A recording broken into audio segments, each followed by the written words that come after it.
Olá a todos, sejam muito bem-vindos ao primeiro webinar da Safety Clean. O meu nome é Nancy Martins e eu hoje vou-vos falar sobre obrigações legais dos produtores de resíduos.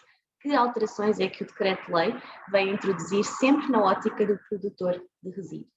Isto é um webinar, portanto terá a duração de meia hora a parte expositiva, em que eu vou apresentar aqui os slides que preparámos para vocês, e no final reservaremos cerca de 15 minutos para que possam colocar as questões que forem eventualmente surgindo ao longo da apresentação. Por esse motivo, irei pedir-vos que mantenham a câmara e o microfone desligado e que no final, então, dos 15 minutos reservados para o efeito, coloquem as questões que possam eventualmente ter surgido.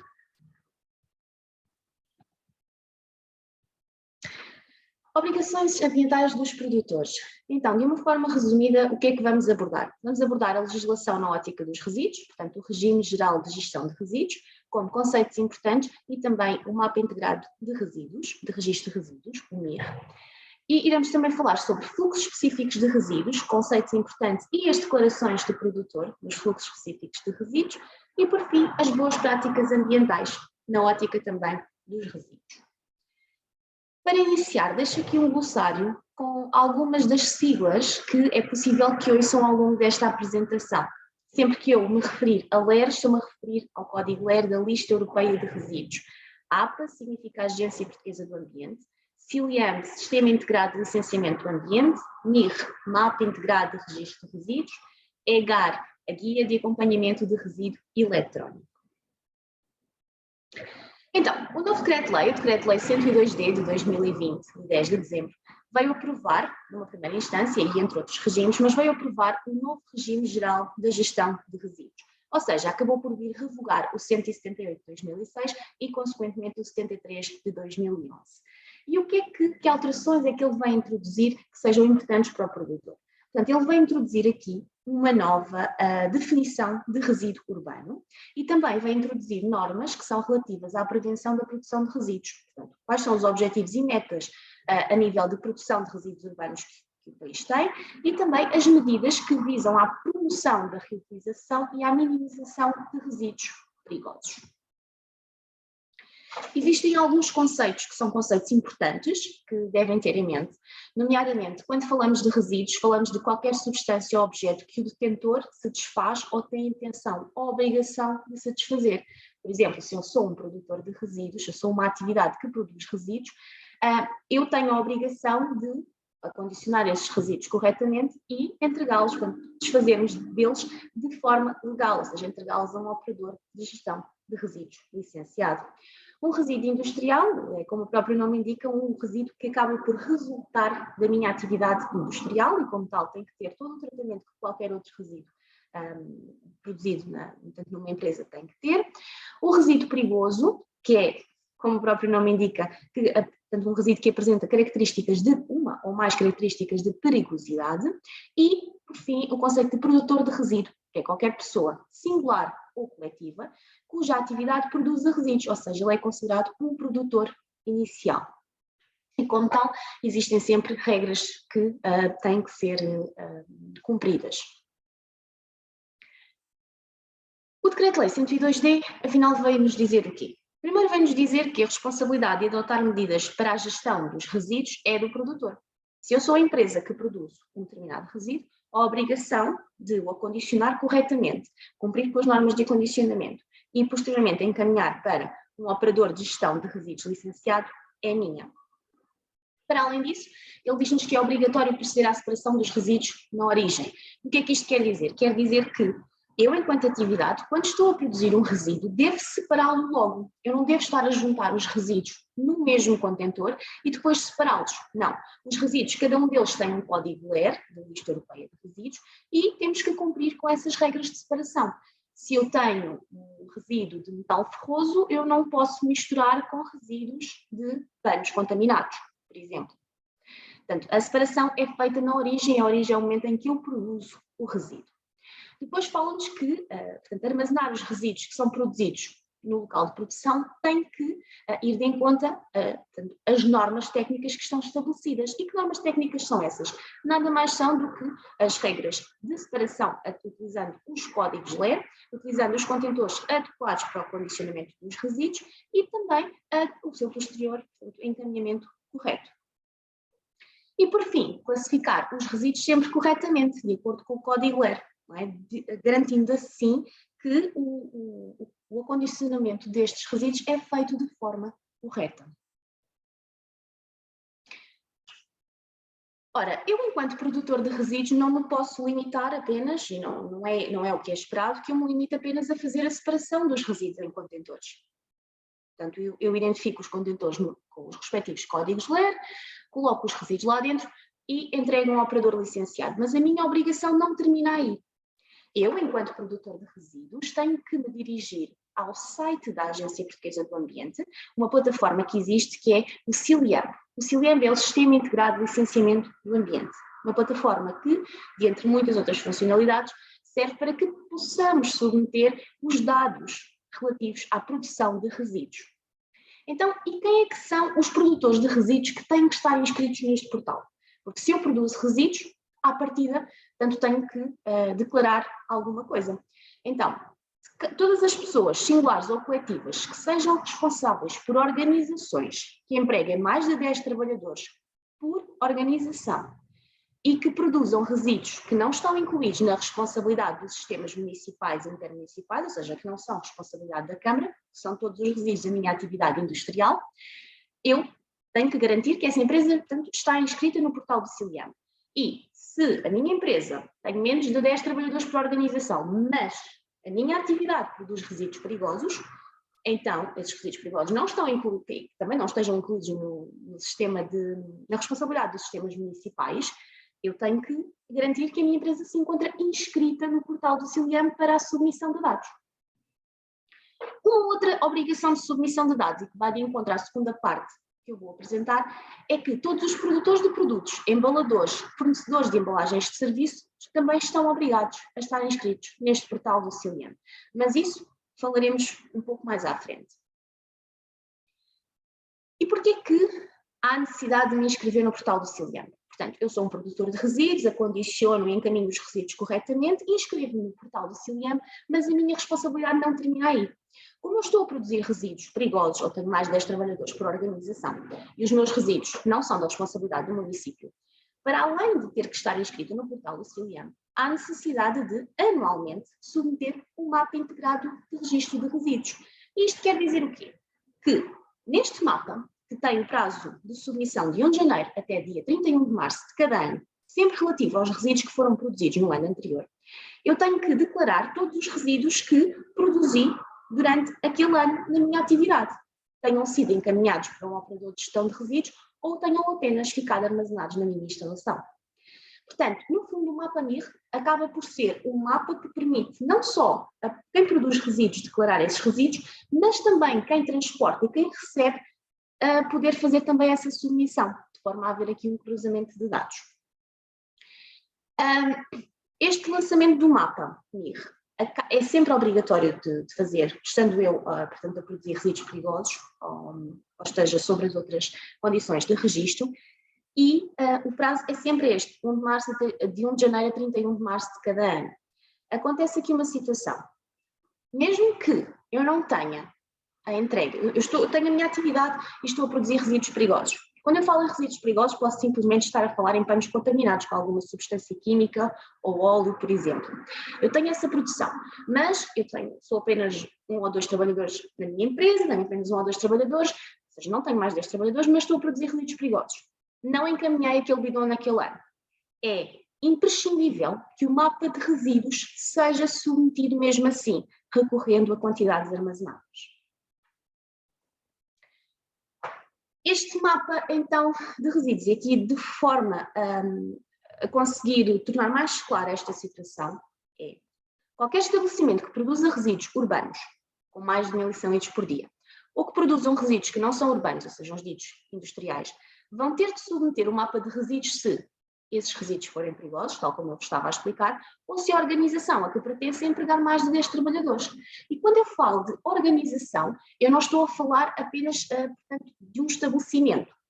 Eu posso ser uma empresa e ter vários estabelecimentos, e no conjunto, se eu tiver mais de 10 trabalhadores, eu estou incluída aqui. Eu posso até ter um trabalhador, sou uma empresa, tenho 10 estabelecimentos e em cada um deles eu tenho 2 trabalhadores.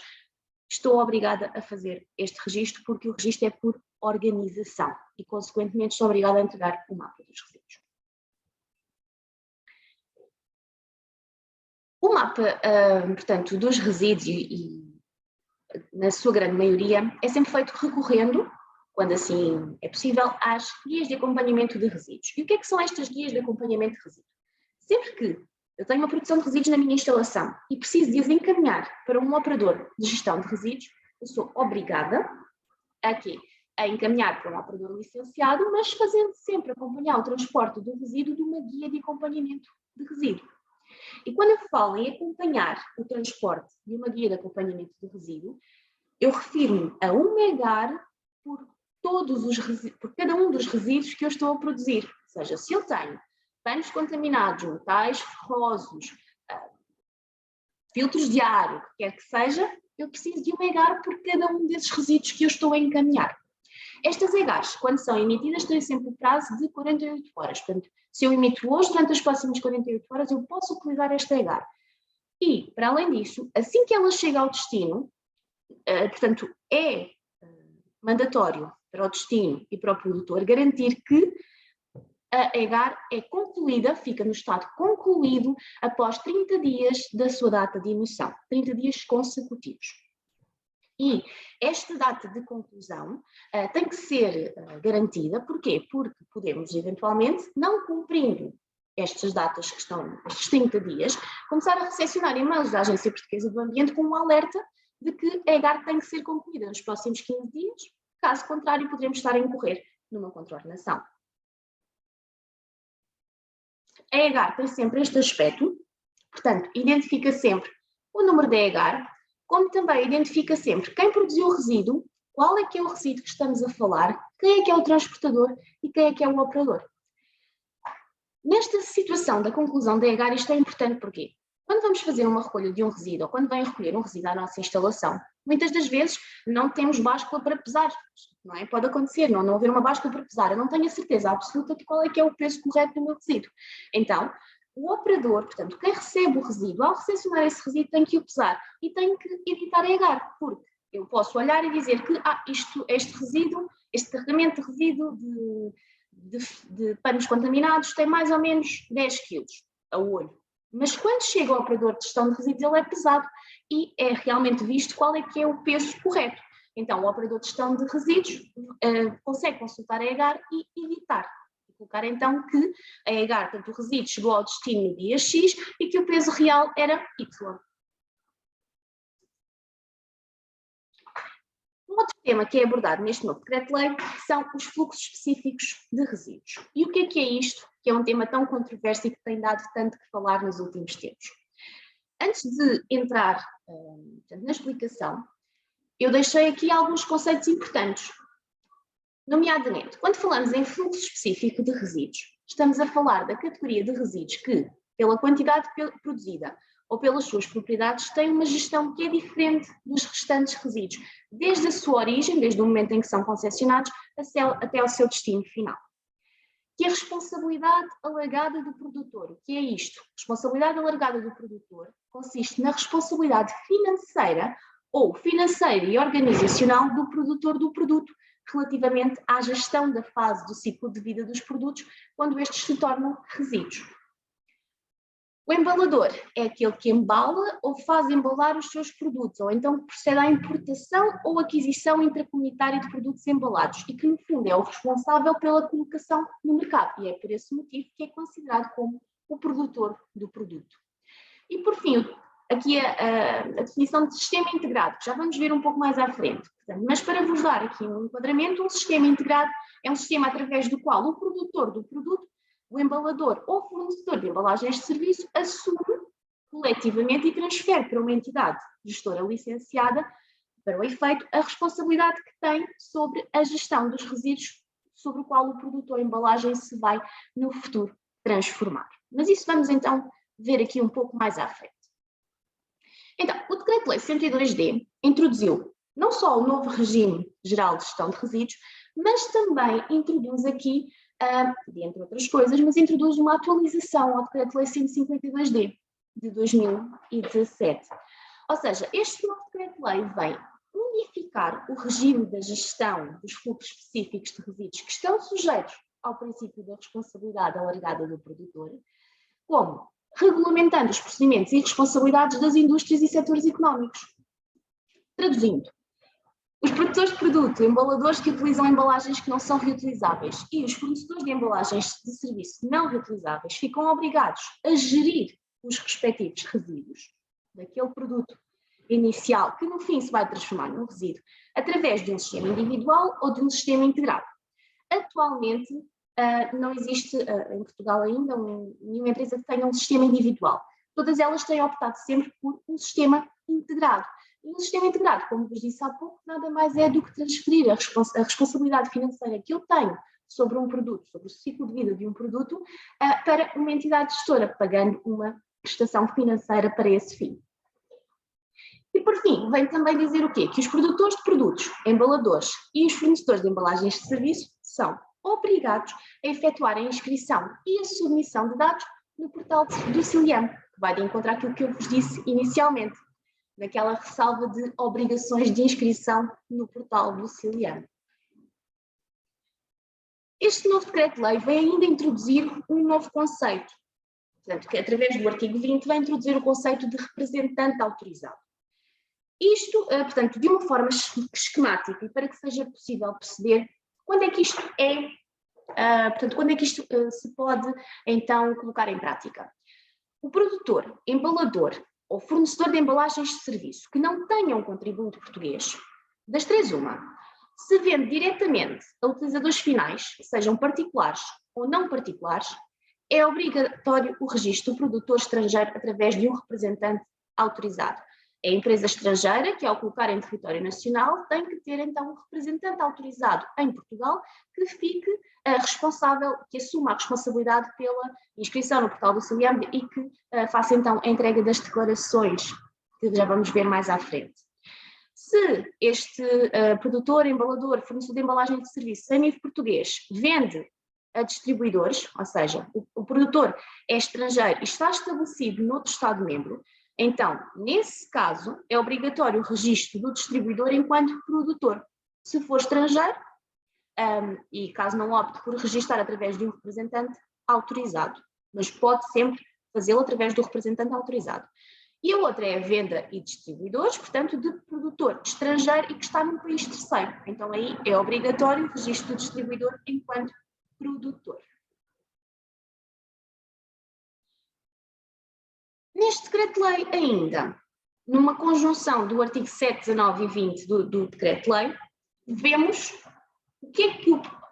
quando é que eu sou, enquanto empresa, considerada um produtor de produto e quando é que eu estou a colocar no mercado, em que situações é que isto se considera. Portanto, eu sou considerado um produtor quando sou um importador, portanto, da União Europeia ou de um país terceiro, sendo eu a fazer qualquer importação de qualquer resíduo, de qualquer produto que seja abrangido pela gestão dos fluxos específicos, sendo eu um fabricante em Portugal e vendido em Portugal, seja eu um revendedor de marca própria, ou seja, estando eu a fazer uma venda à distância, seja a particulares ou a não particulares. Nestas 4 condições, eu sou sempre considerada como o produtor do produto. E então, aqui abrangida pelo regime dos fluxos específicos. Atualmente, em Portugal, existem os fluxos específicos, alguns fluxos específicos regulamentados. Existe aqui a previsão de existirem novos, que não estão aqui, mas esses ainda não se encontram em funcionamento. Portanto, atualmente, aqueles que nós temos em Portugal são as embalagens e os respectivos resíduos, os óleos novos e os respectivos resíduos, óleos novos e usados, os pneus e os pneus usados, os equipamentos elétricos e eletrónicos e os respectivos resíduos, as pilhas e acumuladores e respectivos resíduos, e os veículos novos e os veículos em fim de vida. Por exemplo, quando estamos aqui a falar nos fluxos específicos de um automóvel, estou aqui a olhar para um exemplo, o automóvel. Se eu sou considerada o produtor do produto, em que condição o que é que eu tenho que fazer? Eu sou uma empresa que compra viaturas no estrangeiro, na União Europeia. Estou a colocá-las em território nacional. Portanto, sou considerado um importador. E nesses casos, quando eu sou considerado um importador, eu tenho que garantir que estou a cumprir com a legislação dos fluxos específicos no que respeita às viaturas. Mas uma viatura, no seu grau mais complexo, não é apenas abrangido pelo fluxo da viatura. Ela é abrangida ainda, não é só o fluxo do veículo, assim é que é. Ela é ainda abrangida pelo quê? Pelo fluxo dos pneus, pelo fluxo dos óleos e pelo fluxo das baterias. Porque no interior da viatura, com a viatura em si, vem pneus, vem óleos e vem baterias. Portanto, eu sou abrangida por 4 fluxos ao mesmo tempo. Quando estamos a falar, por exemplo, na importação de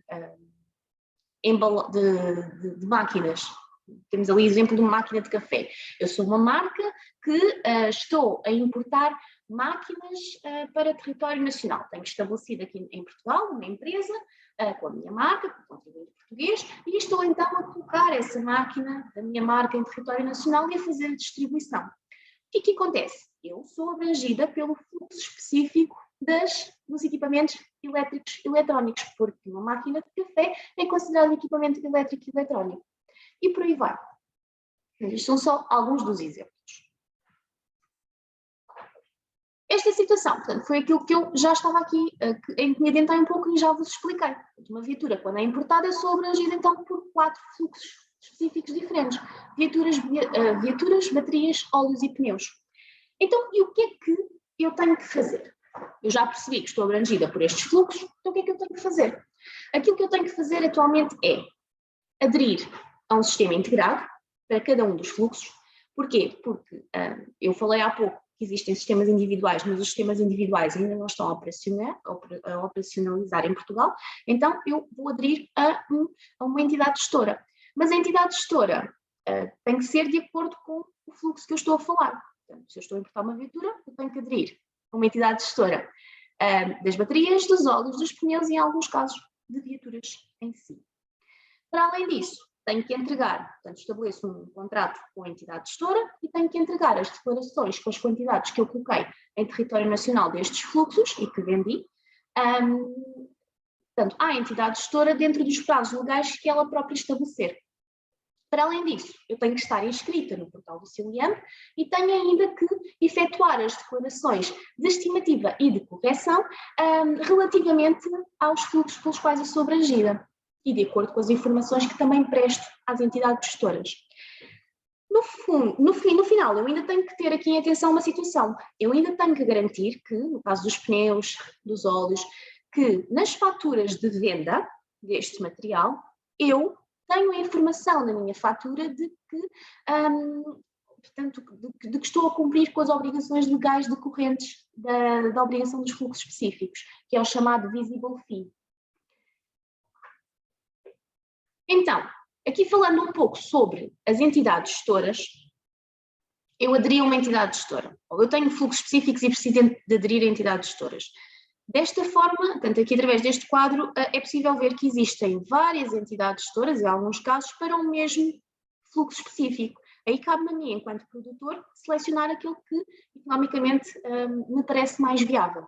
No caso das embalagens, nós temos 3, a Sociedade Ponto Verde, o Novo Verde e o Eletrão. No caso dos óleos, novos e usados, nós temos a Sogilub. No caso dos pneus e pneus usados, temos a Valor Pneu. No caso dos equipamentos elétricos e eletrónicos, temos o Eletrão e a RP Portugal.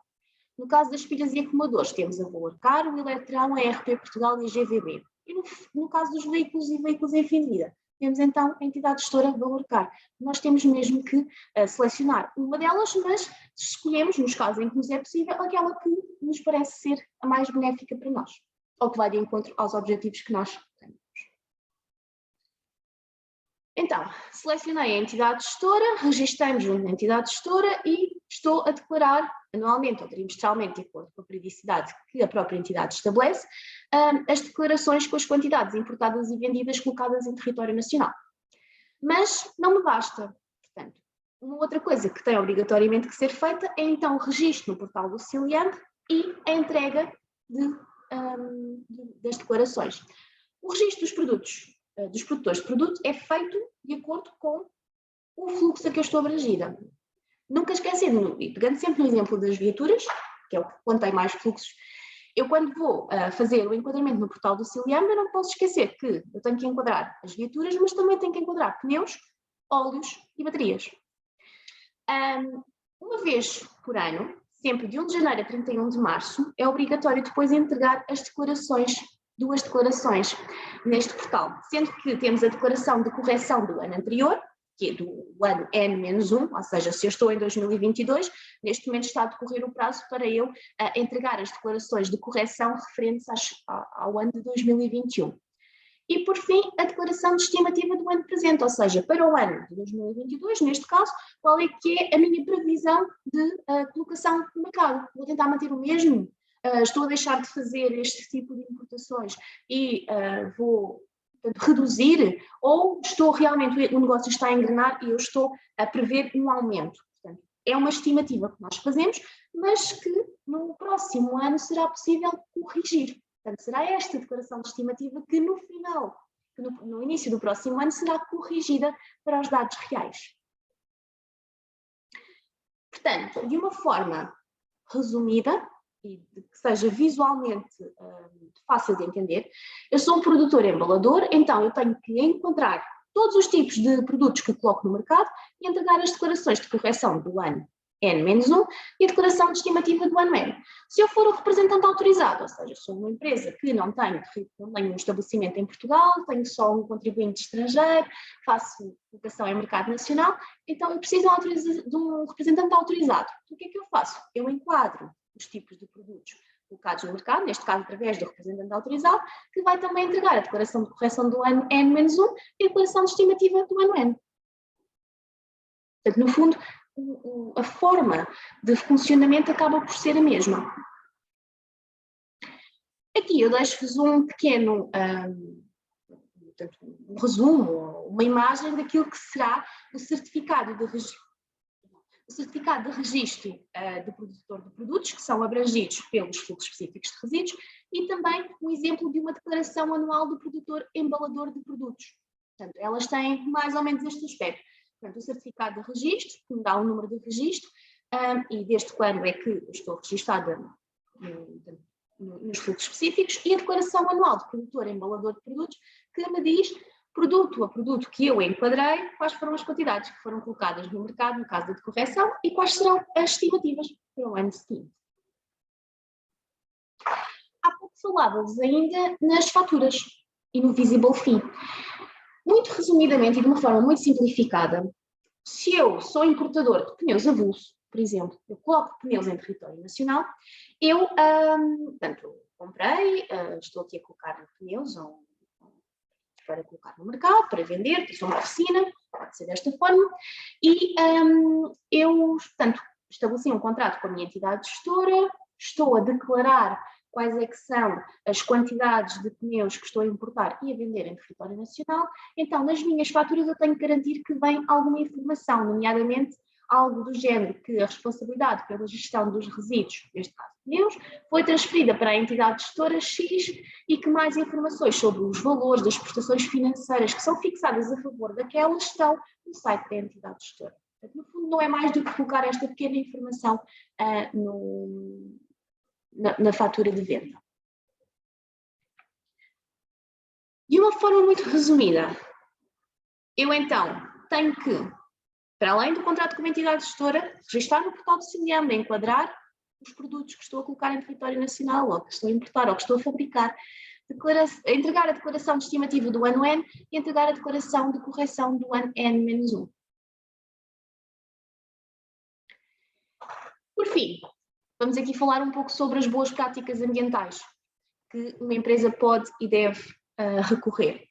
Portanto, toda a gente sabe que é muito importante cumprir com a legislação ambiental uma vez que essa pode implicar coimas pesadas para a empresa do seu não cumprimento.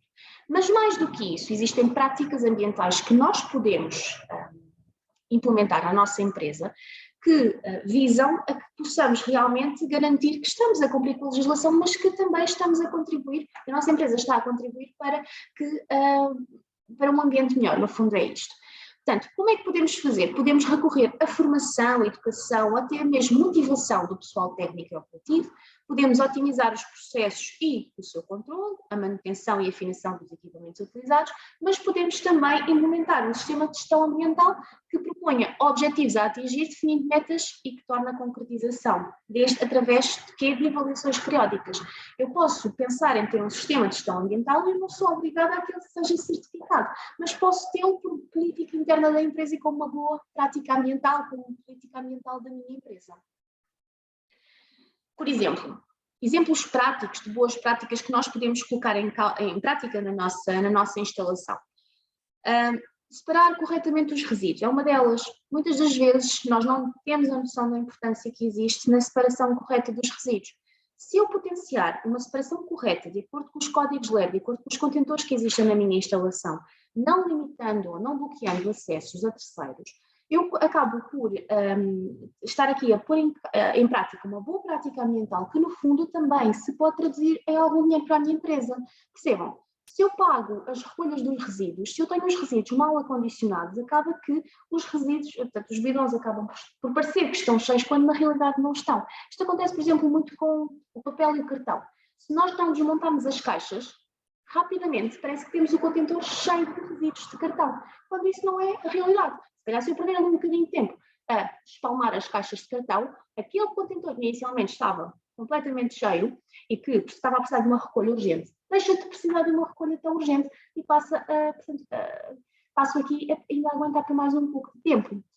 Ou até mesmo na questão da separação correta dos resíduos, não é? Portanto, potenciar aqui que não existe a mistura de resíduos e que eu não estou, portanto, a pagar por recolhas de resíduos que não são, portanto, que não estão corretamente separados. Outras boas práticas nós não podemos e não devemos acondicionar resíduos perigosos no exterior da instalação, sem que para isso exista um telheiro e também o chão esteja impermeabilizado. Nós podemos promover a correta utilização dos contentores, para quê? Para evitar transbordo e até mesmo para evitar resíduos líquidos no chão ou até mesmo sólidos. Podemos acondicionar sempre os resíduos líquidos sobre bacias de contenção que são adequadas. Portanto, isto são boas práticas que a nossa empresa pode potenciar. Portanto, de uma forma muito geral, aquilo que vos quero deixar presente é que existem obrigações legais e que essas obrigações legais elas têm de ser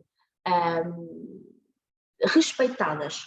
Ou seja, estas obrigações legais temos um mapa integrado de registro de resíduos e temos que garantir o seu portanto, a sua entrega até 31 de março de cada ano. Temos as declarações de importação, ou as entidades gestoras, que podem ser anuais ou trimestrais, dependendo da entidade gestora à qual aderimos. E, por fim, temos as declarações de estimativa e de correção no portal do CILIAM, que têm que ser feitas também até 31 de março de cada ano.